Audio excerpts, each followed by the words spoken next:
एक रात हजरत फातिमा रजी अल्लाह ताला अन्हा अचानक बीमार पड़ गईं। बीमारी इतनी बढ़ गई थी कि वजू करके नमाज अदा करना भी एक बड़ी मुश्किल लग रहा था। लेकिन उस समय तयम्मुम यानी मिट्टी से वजू करने की प्रथा प्रचलित नहीं हुई थी, इसलिए हजारों कष्टों के बावजूद हजरत फातिमा रजी अल्लाह ताला अन्हा ने वजू किया और फजर की नमाज अदा की। हजरत अली रजी अल्लाह ताला अन्हु फजर की नमाज जमात के साथ पढ़ने के लिए मस्जिद चले गए। जब वो मस्जिद से घर लौटे तो देखा कि बीमार फातिमा बैठी हुई चक्की से आटा पीस रही हैं। उनकी ऐसी हालत देखकर हजरत अली की आंखों में आंसू आ गए। उन्होंने फातिमा से कहा, ए फातिमा, तुमने बीमारी की हालत में चक्की से आटा पीसना क्यों शुरू कर दिया? बीमार फातिमा ने मुस्कुराकर कहा, ए पति, आपकी खुशी में रहमानुर रहीम अल्लाह खुश है, इसीलिए हजारों कष्टों के बावजूद मैं अल्लाह के आदेश का पालन कर रही हूँ। आपकी सेवा करने में मुझे आत्मसंतुष्टि मिलती है। अपनी प्रिय पत्नी हजरत फातिमा के मुंह से ये शब्द सुनकर हजरत अली निशब्द रह गए। एक अन्य वर्णन से पता चलता है कि एक दिन हजरत फातिमा रजी अल्लाह ताला अन्हा चक्की से आटा पीस रही थी। हजरत हुसैन रजी अल्लाह ताला अन्हु उस समय दूध पीते बच्चे थे। उसी पल पालने में सो रहे हुसैन दूध के लिए रोने लगे। हजरत अली रजी अल्लाह ताला अन्हु ने हुसैन को गोद में लेकर प्यार से चूमा, लेकिन वे उनकी रोना बंद नहीं करा सके। अंत में हजरत फातिमा ने रोते हुए हुसैन को अपनी गोद में लिया और बड़ी मुश्किल से चक्की चलाने लगी। उस समय चक्की चलाने के अलावा कोई चारा नहीं था, क्योंकि पति हजरत अली को एक विशेष कार्य के लिए बाहर जाना था। लेकिन बाहर जाते समय हजरत फातिमा को इस कष्ट में देखकर हजरत अली का दिल बहुत दुखी हुआ। बहरहाल हजरत अली उदास चेहरे के साथ बाहर चले गए। काम पूरा करने के बाद हजरत अली घर लौटे। विश्राम के बाद हजरत फातिमा ने नम्र आवाज में उनसे पूछा, ए पति, बाहर जाते समय आपका चेहरा इतना उदास क्यों था? जब तक मैं इसका कारण नहीं जान लेती मेरे मन को शांति नहीं मिलेगी। क्या आपने सोचा है कि आपका मुरझाया हुआ चेहरा देखकर मुझे दुख नहीं होता?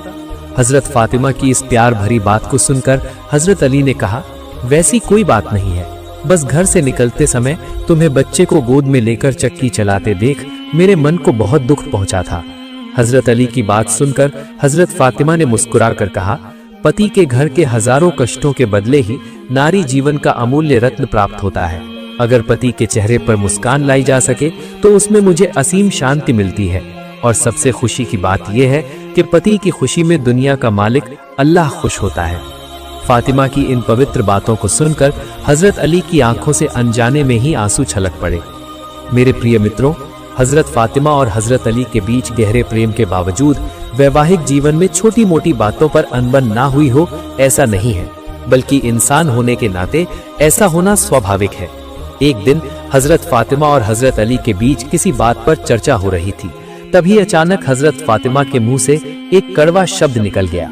हजरत फातिमा के मुंह से ऐसी कड़वी बात सुनकर हजरत अली को बहुत ठेस पहुंची। जिनसे उन्हें हमेशा सम्मान और प्रेम मिलता था, उनके मुंह से ऐसी बात सुनकर वो बहुत दुखी हुए।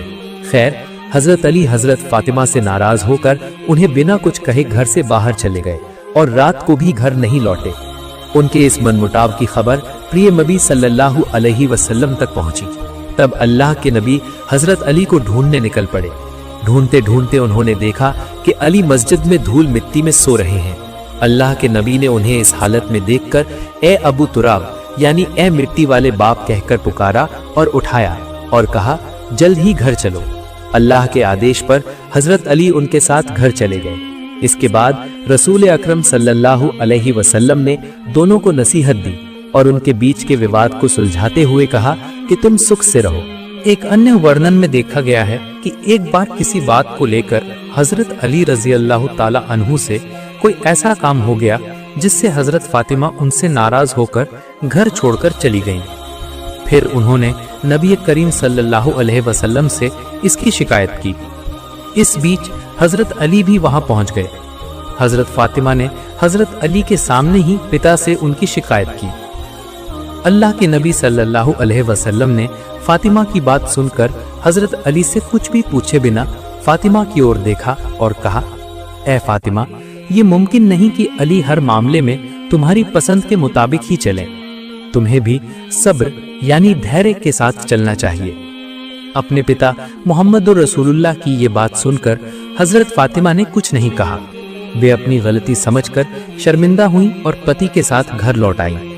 एक दिन एक असहाय भिखारी हजरत फातिमा रजी अल्लाह ताला अन्हा के दरवाजे पर आया और करुण स्वर में बोला, मुझे कुछ खाना दीजिए, मैं भूख की जलन और बर्दाश्त नहीं कर पा रहा हूँ। उस असहाय भिखारी की पुकार सुनकर ममता की मूरत हजरत फातिमा इतनी व्यथित हुई कि उनकी आंखों से आंसू छलक पड़े। लेकिन उस समय भिखारी को देने के लिए उनके घर में कुछ भी नहीं था। फिर भी वे भिखारी को खाली हाथ लौटाने के लिए तैयार नहीं थी। उन्होंने घर में देने लायक कुछ न पाकर मेष की वो खाल ही भिखारी को दे दी जिसे हजरत हसन और हुसैन रात को सोने के लिए बिछाते थे। देते समय उन्होंने विनम्र स्वर में कहा, बाबा, मैं आपको इसके सिवा और कुछ नहीं दे सकी, आप कहीं और कोशिश करके देखिए। भिखारी बोला, माँ, मुझे खाल की जरूरत नहीं है, मुझे भोजन चाहिए। भिखारी की ये बात सुनकर हजरत फातिमा ने अपने गले का हार उतारकर उसे दे दिया और कहा, इसे लेकर देखिए कि क्या इसे बेचकर कुछ भोजन खरीदा जा सकता है। मैं आपको खाने के लिए कुछ नहीं दे सकी, इसके लिए मुझे क्षमा कर दें। एक अन्य वर्णन में मिलता है कि नबी करीम सल्लल्लाहु अलैहि वसल्लम ने अपनी प्रिय पुत्री फातिमा को एक नया कुर्ता बनवा कर दिया था। उस समय उनके पास एक पुराना कुर्ता भी था। तभी अचानक एक भिखारिन महिला आई और हजरत फातिमा से एक कुर्ते की भीख मांगी। फातिमा ने अपने दोनों कुर्तों में से एक देने का मन बनाया और पुराना कुर्ता ले आई। अचानक उनके मन में ये विचार आया कि दान करते समय हमेशा अपनी पसंदीदा और प्रिय चीज दान करनी चाहिए। आदर्श की प्रतीक हजरत फातिमा के हृदय में ये विचार आते ही उन्होंने पुराना कुर्ता रख दिया और रसूलुल्लाह सल्लल्लाहु अलैहि वसल्लम का दिया हुआ नया कुर्ता उस भिखारिन महिला को दे दिया। उनके इस अपूर्व दान के बदले में रहमानुर रहीम अल्लाह ने हजरत जिब्रील अलैहिस्सलाम के माध्यम से उनके लिए जन्नत का रेशमी लिबास यानी कपड़ा भेज दिया। एक दिन हजरत फातिमा के घर में खाने के लिए कुछ भी नहीं था। उस दिन हजरत अली रजी अल्लाह ताला अन्हु ने बहुत कोशिश की, लेकिन उन्हें कोई काम नहीं मिला। शाम को वे उदास चेहरे के साथ घर लौटे। हजरत अली ने फातिमा से कुछ नहीं कहा, लेकिन फातिमा सब समझ गई। उन्होंने कहा, आपका उदास चेहरा मुझसे देखा नहीं जा रहा। आप काम नहीं ढूंढ सके, इसके लिए मन छोटा न करें। मैं कष्ट सहने को तैयार हूँ, लेकिन काम के लिए भटकने के बजाय अगर आप छोटा मोटा व्यापार यानी बिजनेस कर सके तो बेहतर होगा। हजरत अली ने कहा, मेरा भी यही विचार था, लेकिन मेरे पास मूलधन यानी कैपिटल नहीं है, इसीलिए मुझे मजदूरी के लिए भटकना पड़ता है।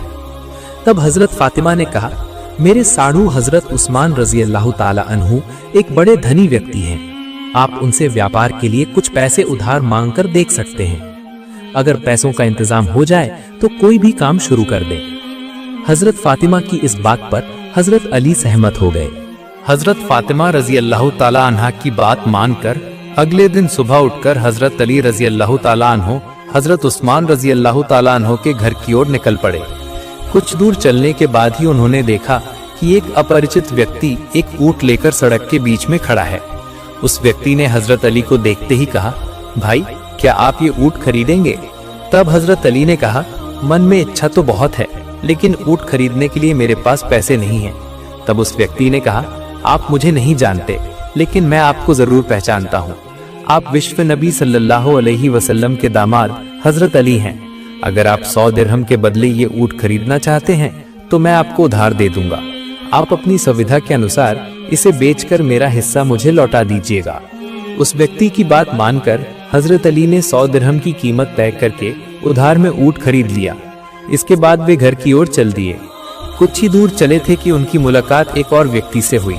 उसने पूछा, ए भाई अली, क्या आप ये ऊंट मुझे बेचेंगे? तब हजरत अली ने कहा, हाँ, मैं ये ऊंट बेचूंगा। इसके तुरंत बाद हजरत अली ने उस व्यक्ति को 150 दिरहम में वो ऊंट बेच दिया। वो व्यक्ति ऊंट लेकर चला गया और हजरत अली खुशी खुशी घर की ओर चलने लगे। तभी अचानक पहला व्यक्ति जिसने उधार ऊंट दिया था वहां आ पहुंचा और पूछा, ए भाई अली, क्या आपने ऊंट बेच दिया? हजरत अली ने कहा, हाँ भाई, मैंने उसे 150 दिरहम में बेच दिया है। ये सुनते ही उस व्यक्ति ने कहा, मेरे 100 दिरहम मुझे वापस कर दीजिए। अली रजी अल्लाह ताला अन्हु ने उसे 100 दिरहम दे दिए और मुनाफे के बाकी 50 दिरहम लेकर घर की ओर चल पड़े। रास्ते में उनकी मुलाकात रसूलुल्लाह सल्लल्लाहु अलैहि वसल्लम से हुई। हजरत अली ने अपने ससुर को पूरी बात विस्तार से बताई। तब रसूलुल्लाह सल्लल्लाहु अलैहि वसल्लम ने मुस्कुराकर पूछा, ए अली, क्या तुम पहचान पाए कि वे दो व्यक्ति कौन थे? हजरत अली ने जवाब दिया, हुजूर, मैं किसी को नहीं पहचान सका। तब रसूलुल्लाह सल्लल्लाहु अलैहि वसल्लम ने फरमाया, वे अल्लाह की ओर से आए फरिश्ते थे। पहले व्यक्ति हजरत जिब्रील अलैहिस्सलाम थे और दूसरे व्यक्ति हजरत मीकाईल अलैहिस्सलाम थे। हजरत फातिमा की इच्छा पूरी करने के लिए अल्लाह के हुक्म से वे तुम्हारे साथ ऊंट का व्यापार करने आए थे। अब तुम इस मुनाफे के पैसों से भोजन का प्रबंध करो। हजरत अली ये सुनकर बहुत खुश हुए और घर लौटकर फातिमा रज़ियल्लाहु ताला अन्हा को पूरी बात बताई। उन्होंने कहा, ए फातिमा, आज से मैंने तुम्हारी इच्छा के अनुसार व्यापार शुरू कर दिया है और मेरा सबसे पहला लेन देन हजरत जिब्रील और हजरत मीकाईल के साथ हुआ है। ये सुनकर हजरत फातिमा भी बहुत खुश हुई। इसके बाद उन्होंने अल्लाह का शुक्र अदा किया और अपने व्यापार की बरकत के लिए दुआ की। एक अन्य दिन की घटना है। एक रात हजरत फातिमा रज़ियल्लाहु ताला अन्हा ने अपने पिता हजरत मोहम्मद सल्लल्लाहु अलैहि वसल्लम से मिलने की इच्छा की और घर से बाहर निकली। तब उन्होंने देखा कि घर के प्रवेश द्वार पर एक ऊंट खड़ा है। हजरत फातिमा को देखते ही वह ऊंट इंसानों की जबान में स्पष्ट रूप से बोल उठा, ए नबी करीम सल्लल्लाहु अलैहि वसल्लम की बेटी, मेरा सलाम स्वीकार करें। एक दिन हजरत अली रज़ियल्लाहु ताला अन्हु को पता चला कि मुसलमानों के पास युद्धबंदियों के रूप में कई दासियां आई हैं। ये समाचार मिलते ही उन्होंने मुस्कुराकर अपनी प्रिय पत्नी हजरत फातिमा से कहा, तुम अपने घरेलू कामों में मदद के लिए पिताजी से एक दासी मांग लाओ। मुझे पूरा विश्वास है कि अल्लाह के रसूल जिस तरह तुमसे प्रेम करते हैं, तुम्हारे मांगते ही वह तुम्हें दासी दे देंगे। पति हजरत अली की सलाह पर वह अल्लाह के रसूल के दरबार में पहुंची तो सही, लेकिन अत्यंत लज्जाशील अर्थात शर्मीली होने के कारण फातिमा कुछ कह ना सकी। रसूलुल्लाह सल्लल्लाहु अलैहि वसल्लम ने पुत्री फातिमा को आया देख इसका कारण पूछा। तब फातिमा ने जवाब दिया, मैं आपको सलाम करने हाजिर हुई थी। इसके बाद दासी लिए बिना ही वह वापस घर पहुंच गई। हजरत अली तुरंत समझ गए कि फातिमा ने शर्म के कारण असल बात छिपा ली है। बहरहाल इस बार हजरत अली खुद फातिमा को लेकर अल्लाह के रसूल के पास गए और कहा, हे अल्लाह के रसूल, आपकी लाडली बेटी फातिमा ने शर्म के कारण अपनी असल बात छिपा ली थी। वह आपके पास घरेलू कामों में सहायता के लिए गनीमत के माल से एक दासी मांगने आई थी। रसूलुल्लाह सल्लल्लाहु अलैहि वसल्लम ने उत्तर दिया, मैं तुम्हारी सेवा के लिए किसी कैदी को नहीं दे सकता, क्योंकि अस्हाबे सुफ़ा मस्जिद में रहने वाले गरीब साथी के खाने पीने की जिम्मेदारी मुझ पर है। मैं उन लोगों को कैसे भूल सकता हूँ जिन्होंने अपने घर बार का त्याग कर अल्लाह और उसके रसूल की प्रसन्नता के लिए यह मार्ग चुना है।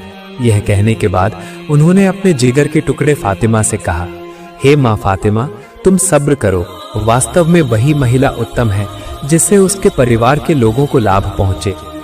इसके बाद रसूलुल्लाह की इन प्यारी बातों को हृदय में बसाकर फातिमा अपने पति के साथ घर लौट आईं। रात के समय रसूलुल्लाह अपनी बेटी के घर पहुंचे। उन्हें देखकर दोनों ने सलाम किया।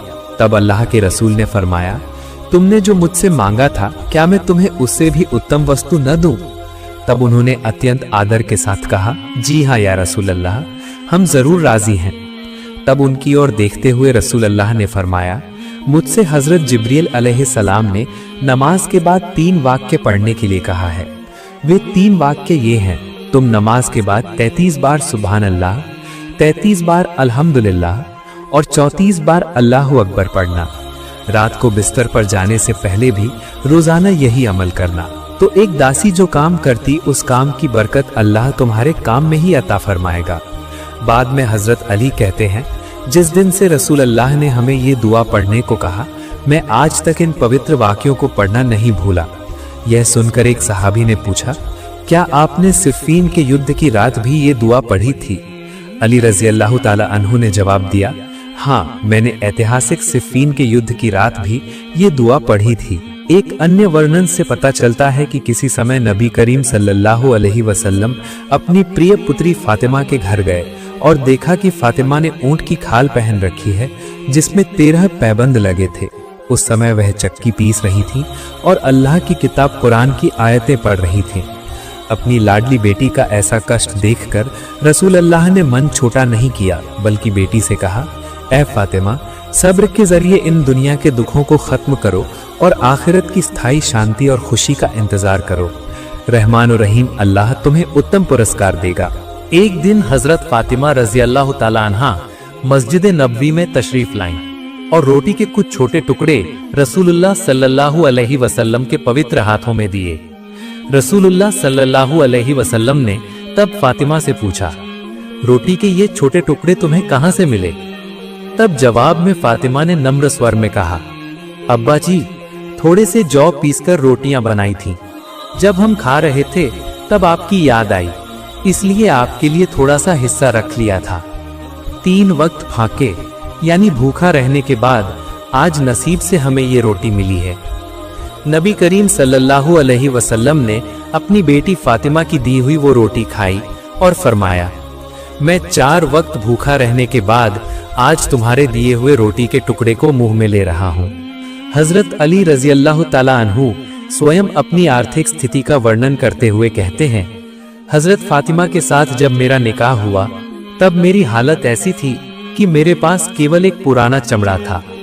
उस चमड़े पर मैं ऊंट को चारा खिलाता था और रात को उसी चमड़े को बिछाकर हम सो जाते थे। हजरत फातिमा और हजरत अली ने अभाव और गरीबी में अपना वैवाहिक जीवन बिताया, लेकिन उनका रिश्ता बहुत मधुर था। उनके रिश्ते में गरीबी की मार दरार नहीं डाल सकी, बल्कि उन्होंने अभाव और हजारों कष्टों के बीच जीवन व्यतीत करते हुए भी वास्तविक वैवाहिक सुख और मानसिक शांति का भरपूर आनंद लिया। शिक्षा, दीक्षा और वंश के गौरव में सभी सहाबाए किराम के बीच इस्लाम के वीर सैनिक हजरत अली सबसे शीर्ष स्थान पर थे। वे कभी भी रसूलुल्लाह की बेटी फातिमा के साथ बुरा व्यवहार नहीं करते थे, बल्कि हमेशा अत्यंत विनम्र रहते थे। तो ये थी हमारी आज की वीडियो आपको कैसी लगी ये कमेंट करके जरूर बताएं।